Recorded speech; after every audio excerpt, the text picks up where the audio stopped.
Bonjour et bienvenue à ce nouvel épisode de Loi Divine.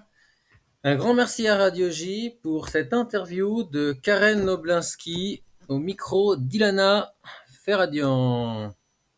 C'est parti. Peut-être déjà entendu son nom et pour cause, elle lançait il y a quelques semaines une pétition sur Internet pour obtenir son get, le divorce religieux dans la religion juive. Et oui, c'est un sujet qui revient malheureusement très souvent au cœur de l'actualité en France, mais aussi en Israël.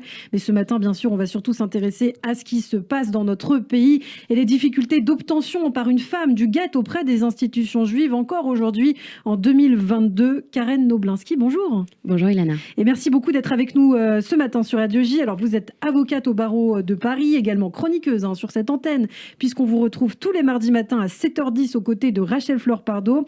Ce sujet du divorce religieux, c'est un sujet qui vous tient particulièrement à cœur, je crois, et qui lie aussi d'ailleurs votre combat pour les femmes. Vous allez nous en parler. Aujourd'hui, vous souhaitez en fait vous mobiliser pour toutes ces femmes qui n'arrivent pas encore à divorcer aux yeux de la loi juive. Avant de parler du get, de sa décision, des notions juridiques aussi qui l'entourent, pourquoi cette mobilisation? Est-ce qu'il y a eu un élément déclencheur qui vous a fait prendre conscience peut-être de l'urgence de cette situation? Alors effectivement, Ilana, moi-même, je me suis posé la question de cette légitimité à parler ce matin de l'obtention du get. Et oui, elle s'est posé la question de la légitimité. Ça veut dire que son intellect lui dit qu'elle a aucune légitimité pour en parler parce qu'elle connaît rien dans la loi juive et qu'elle-même, elle n'a pas l'air très pratiquante.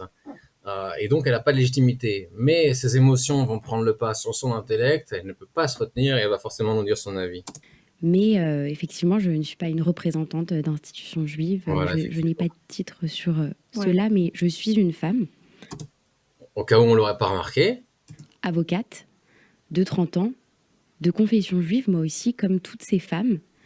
Et il me semble, pour toutes ces raisons, et en raison de mon engagement dans la défense des droits des femmes, important aujourd'hui de discuter des conditions de l'octroi, car il me semble assez discutable aujourd'hui dans une société...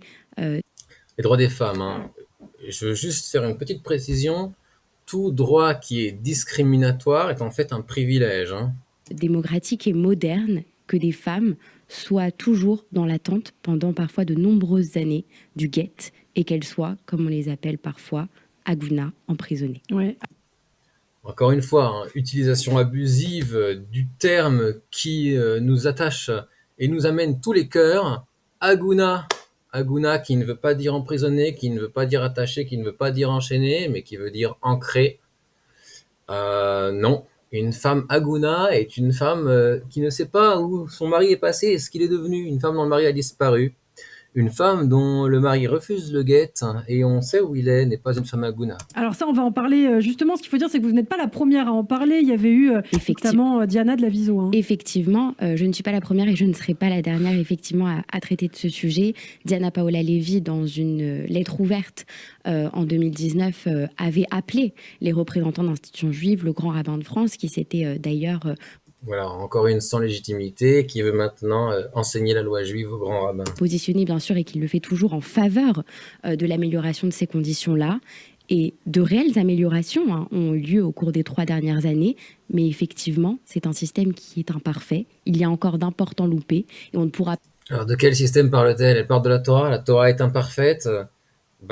Elle a qu'à se trouver une autre religion dans ce cas-là. Pas tolérer qu'une femme supplémentaire subisse l'attente et les difficultés que cela entraîne dans sa vie. Peut-on tolérer qu'un homme supplémentaire subisse de se faire enlever ses enfants et de se faire extorquer son argent? Non, mais tout ça, bien sûr, on ne va pas en parler parce que sinon, on n'arriverait pas à nos fins. Alors, on va développer tout cela, évidemment. On a entendu, c'est vrai, ces femmes, Karen, s'exprimer sur les réseaux sociaux, dans certains médias. On l'entend que ça, mais les hommes qui sont victimes du système des divorces, on les entend pas beaucoup s'exprimer. Qui ont dénoncé certains comportements du tribunal rabbinique, qui octroie justement le get aux femmes. Vous, est-ce que vous avez eu des témoignages justement de femmes en particulier qui vous ont contacté pour témoigner ? Alors effectivement, c'est un sujet dont on entend parler depuis des dizaines d'années, mais qui refait apparition publiquement depuis quelques mois. Particulièrement, vous en parliez, Liora Chetrit avait publié une pétition au cours de l'été 2022 qui avait été signée par près de 1500 personnes pour dénoncer justement ce qu'elle subissait et les difficultés de son divorce religieux. Et pour la première fois sur un journal lié aux réseaux sociaux, Donc, quand une femme n'arrive pas à obtenir ce qu'elle veut devant les tribunaux rabbiniques, parce que d'après la loi juive, on ne doit pas lui donner tout ce qu'elle demande comme un enfant, eh bien, forcément, on va faire de la pression sociale sur les rabbins pour les obliger à transiger avec la loi de Dieu. qui est suivi par près de 700 000 personnes, la semaine dernière était publiée une vidéo de cette femme à visage découvert et d'une autre femme Sur à période. visage couvert sur période exactement. Et pour la première fois, on sort finalement du cercle communautaire, on sort d'une tribune dans Actualité Juive, on sort d'une chronique. Ici à Radio J, on est finalement sur un journal, Période, qui est vu par des centaines et des milliers.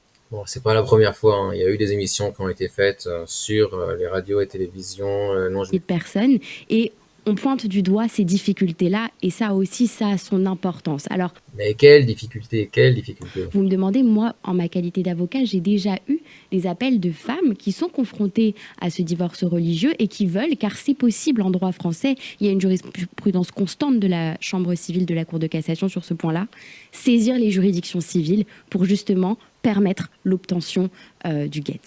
Eh ben, quand on a saisi les juridictions civiles et qu'on fait des pressions via les tribunaux séculiers, le guet qui est donné face aux pressions qui vont être données par ces tribunaux séculiers sera forcément un guet invalide d'après la Torah, et donc même si elle le reçoit en présence du tribunal rabbinique, son guet ne vaudra rien. Alors elle aura son papier, elle pourra faire semblant devant le monde et continuer de se comporter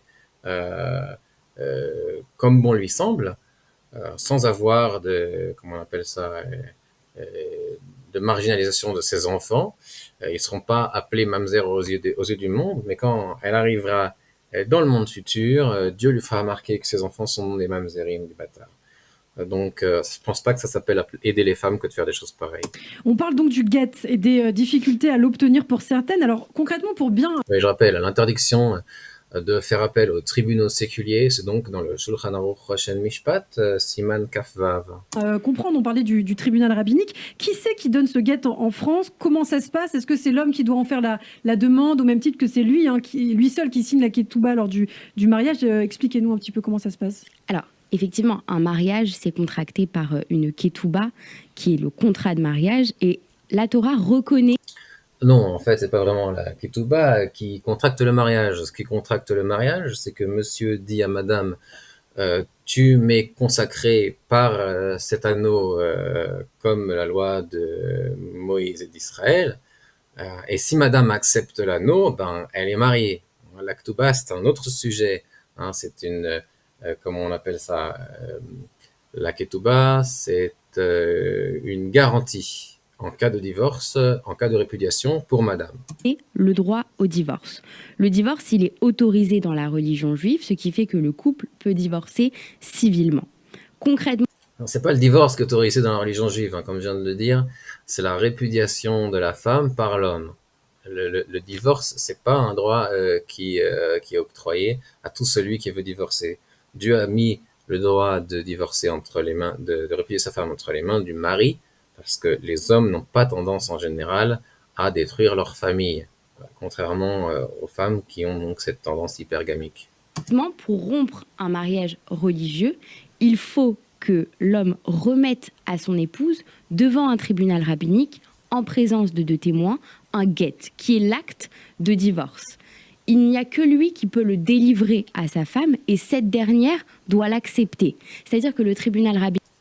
Alors, elle s'est bien renseignée, elle a bien décrit ce qui doit se passer, mais elle s'est trompée à la fin, hein, cette dernière doit l'accepter. Non, ça c'est un ajout de Rabbeinu Gershom, mais le plus important, c'est que lui doit vouloir le donner, ce guet.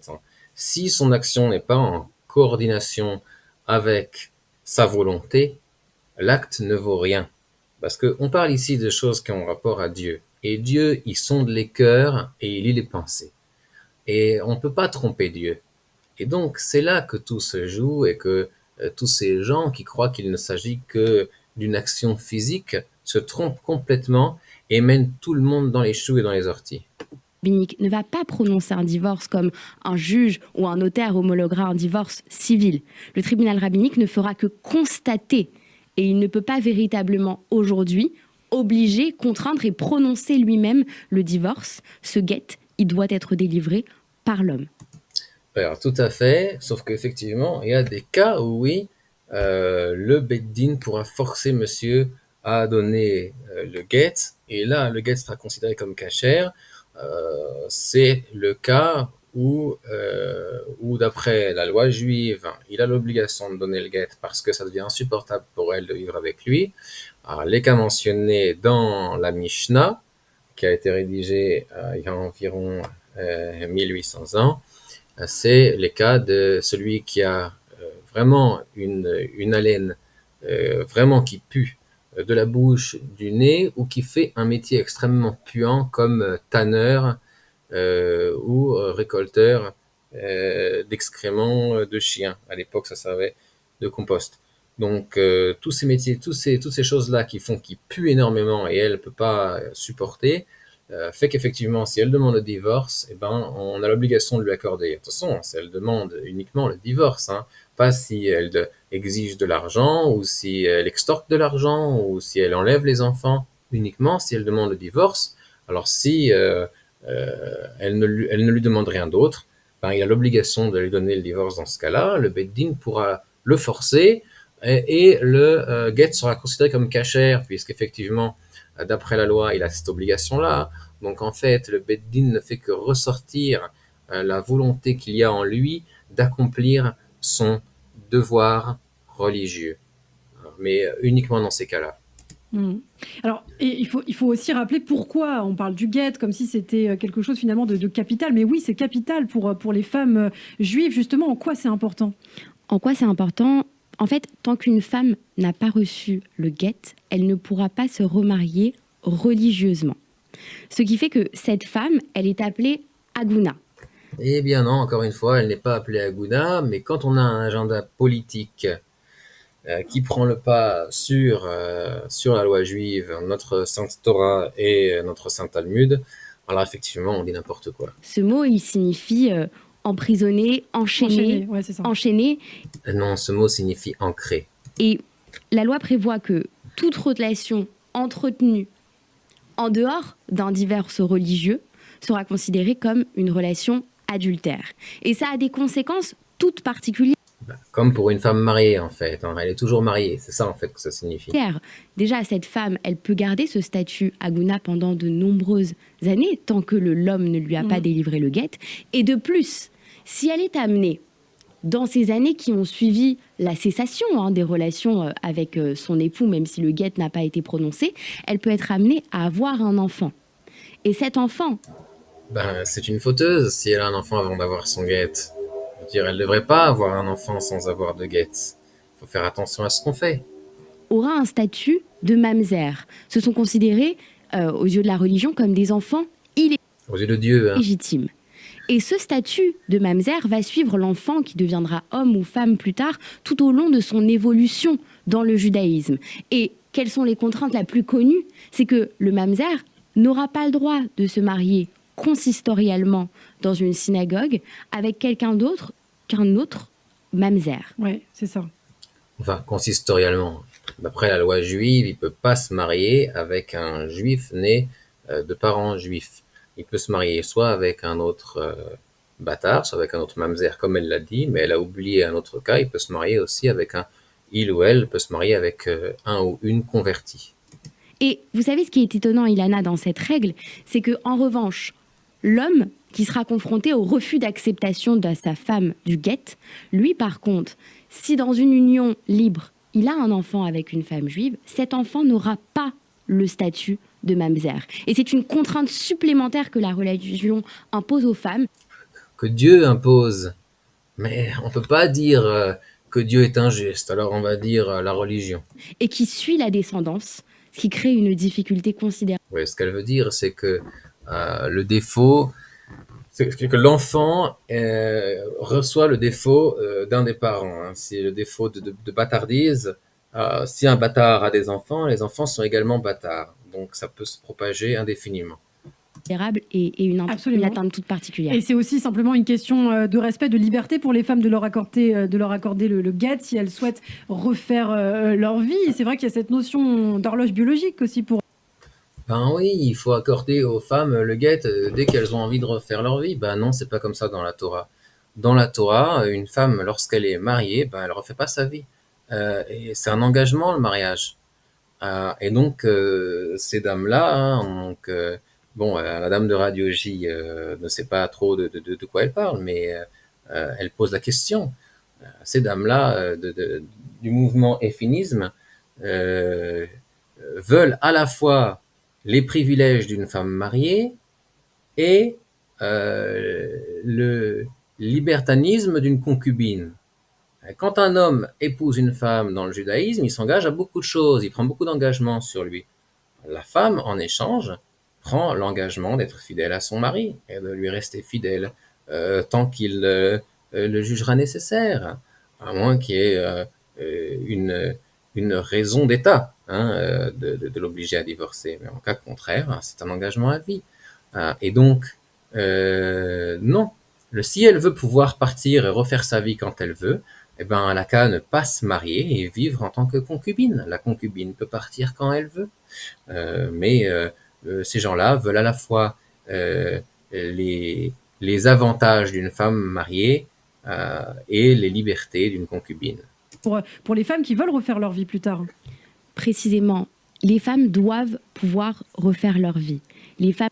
On vient d'expliquer que non, hein, c'est contraire à la religion, c'est contraire au judaïsme. Les femmes doivent pouvoir mettre fin à leur mariage et elles ne peuvent pas, dans ces conditions-là... Attention, je dis que c'est contraire à la loi stricte. Ça ne veut pas dire qu'une femme maintenant qui dit écoute, moi je peux plus avoir son mari, elle lui dit moi je peux plus vivre comme ça, viens on se sépare, et elle lui dit gentiment, ça ne veut pas dire que son mari va lui refuser. Je pense que la plupart des maris donneraient sans faire de problème le guet à leur femme. Mais encore une fois, le problème dont cette personne-là ne nous parlera jamais, c'est le fait que les femmes extorquent de l'argent et kidnappent les enfants via les tribunaux séculiers. Et donc évidemment, dans ces circonstances-là, l'homme n'a aucune raison de donner le guet à sa femme, puisqu'il n'y a pas de commandement chez nous de tendre la deuxième joue. Reprendre une vie. Et tout cela, ça porte atteinte à leur liberté sexuelle, c'est une réalité, mais surtout au droit à une vie privée et familiale. La liberté sexuelle dont elle parle, en fait, c'est du libertanisme. Hein, c'est ce qu'on vient de dire. C'est pire que le concubinage, parce que le concubinage, c'est encore vivre de façon maritale. Hein, mais bon, c'est limite. Mais bon, c'est pas le mariage juif, tout simplement. Normal. Ces femmes, elles ont tout de même, à des âges de divorce civil, une question d'horloge biologique qui fait tout justement qu'elles ne pourront pas attendre des décennies pour pouvoir se remarier. Et certaines d'entre elles ne veulent pas imposer à des enfants le statut de mamzerim. Et pourtant, c'est... Dans ce cas, elles ont qu'à ne pas divorcer ou bien divorcer dans des circonstances pacifiques, en demandant gentiment à leur mari. Et dans ce cas, elles pourront avoir leur guette. Et ne pas obliger leurs enfants à être des mamzerim. Mais l'ego avant tout, et j'ai droit à tout avant tout. C'est l'homme qui tient entre ses mains la décision de délivrance de l'acte de guet. Et on le sait bien, les restrictions biologiques ne sont pas les mêmes. Alors il me semble impossible aujourd'hui, en 2022, d'emprisonner ces femmes dans un mariage qui est finalement terminé. Parfois le divorce civil a même été prononcé. Et ça vient en totale contradiction, tant avec les valeurs enseignées par le judaïsme. Valeurs enseignées par le judaïsme qu'elle ne connaît pas, hein, donc de quel droit, hein. Elle vient de dire au début qu'elle n'avait pas la légitimité pour parler de ça. Donc bon. Qu'avec les garanties offertes par notre état de droit. Alors vous évoquez le divorce civil, justement, il faut rappeler que dans la loi française, Karen, le guet est une notion en fait qui n'existe pas. Hein. C'est donc la justice française ne peut pas, en principe, faire quelque chose pour toutes ces femmes. C'est la fameuse séparation entre l'Église et l'État, entre le religieux et le civil. Contrairement à ce qui peut se passer en Israël. En Israël, on sait qu'il y a des sanctions qui peuvent être prises. Effectivement, en France, il y a deux choses qui sont importantes. C'est que premièrement, en France, le mariage civil, c'est une condition sine qua non pour pouvoir se marier religieusement.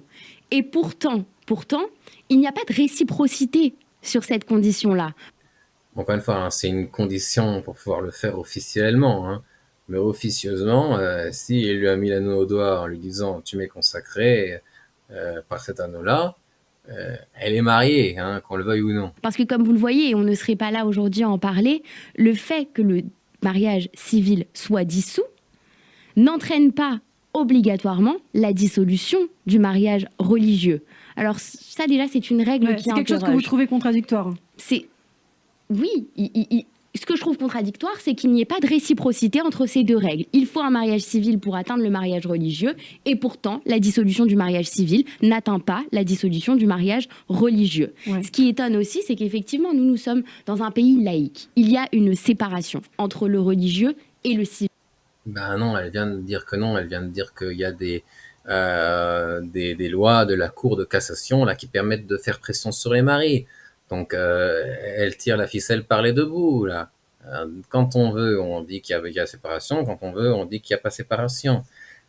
Et puis, ce qui la dérange en vérité, et là, qu'elle a du mal à dire, c'est que la loi juive ne soit pas soumise à la loi civile, à la loi séculière, ce qui est complètement absurde et complètement opposé à toute la Torah. Donc, les valeurs de la Torah, merci. Civil, bien évidemment. Et contrairement à Israël, le tribunal rabbinique en France ne peut pas imposer des mesures coercitives vraiment importantes sur le mari. On l'a vu dans le documentaire de Torah Box, hein, il y a quand même des lois dans la loi française qui permettent de faire coercition sur le mari.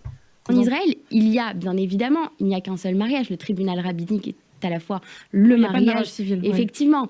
Et le tribunal rabbinique, depuis quelques années, impose des sanctions particulièrement contraignantes à l'époux récalcitrant, des injonctions... Alors, l'époux récalcitrant, attention à la manipulation des mots. Hein. Ces gens-là aiment bien manipuler les mots et reformer le langage pour manipuler en fait votre façon de penser. Le tribunal rabbinique en Israël est devenu complètement réformiste. Ils font n'importe quoi, ça part dans tous les sens. Donc c'est pas un exemple. Payé journalière, il peut même aller en détention si juste. En détention. Et après ça, il va donner le guet pour sortir de détention. Il est évident que le guet sera pas cachère, même s'il a l'obligation de le donner. Donc, ça s'appelle pas aider les femmes. Ils n'acceptent pas de délivrer le guet. Et ce qui fait que les maris ne vont pas perdre beaucoup de temps, contrairement à la France où les seules sanctions qui peuvent être délivrées. Ça, c'est les choses qu'aiment bien ces efféministes-là, c'est de pouvoir imposer un maximum de sanctions sur le mari qui veut pas octroyer le bonbon à la femme qui veut divorcer et qui lui a kidnappé ses enfants via la loi séculière et qui va lui extorquer sa maison et son gagne-pain, c'est de pouvoir lui faire un maximum de sanctions jusqu'à ce qu'il donne ce qu'elle veut. Comme un bébé qui pleure, qui enquiquine tout le monde, jusqu'à ce qu'on lui donne ce qu'il veut, alors qu'il est dans son tort. Et c'est bien normal. C'est des sanctions qui sont religieuses. On va par exemple exclure un homme d'une communauté, il ne pourra pas retourner à la synagogue. Mais qu'est-ce que vous faites ? Ouais, je vous renvoie à la 3e partie de Divorce juif, commentaire sur le documentaire de Torah Box. Des hommes qui ne sont pas particulièrement religieux, dont l'exclusion de la synagogue les importe peu, et pourtant peuvent continuer, parce que c'est un moyen de pression important dans le cadre du divorce civil, ils peuvent continuer à imposer à la femme, ça va être négocié en fait. On va demander à baisser la pension alimentaire, à avoir la garde d'un enfant, sinon le guet ne sera pas délivré. Est-ce que c'est pas juste qu'on lui baisse sa pension alimentaire ? Est-ce que c'est pas juste qu'il ait droit à la garde de ses enfants ? Je veux dire, de quel droit elle lui retire ses enfants ? De quel droit elle lui demande de payer alors que c'est elle qui veut divorcer ? Il n'y a pas de telle chose dans la loi juive. Dans la loi juive, la loi séculière n'a pas de valeur, si ce n'est pour les impôts et les taxes. Pour tout le reste, et pour aussi, je dirais, la réglementation, tout ce qui doit être réglementé pour toute la population. Pour ce qui est de notre mariage et de notre divorce religieux, il est évident que la loi séculière ne doit pas ne doit pas se mêler de tout ça. Alors rapidement, Karen, pour terminer, il nous reste très peu de temps. On va parler quand même du message principal que vous souhaitez faire passer aujourd'hui. Qu'est-ce que vous réclamez? La création d'une commission? Oui, mais quand on sait que ça a déjà été fait, qu'est-ce que vous comptez faire vraiment? Quelle évolution possible? Comment comptez-vous convaincre? Premièrement, ce que je réclame, c'est que le guet soit un droit absolu pour toutes les femmes et qu'il ne puisse être assorti d'aucune réserve. Nous sommes aujourd'hui soumis... Le guet droit absolu, ça veut dire que c'est plus l'homme qui le donne d'après sa propre volonté. Donc ça veut tout simplement dire qu'on doit réécrire la Torah.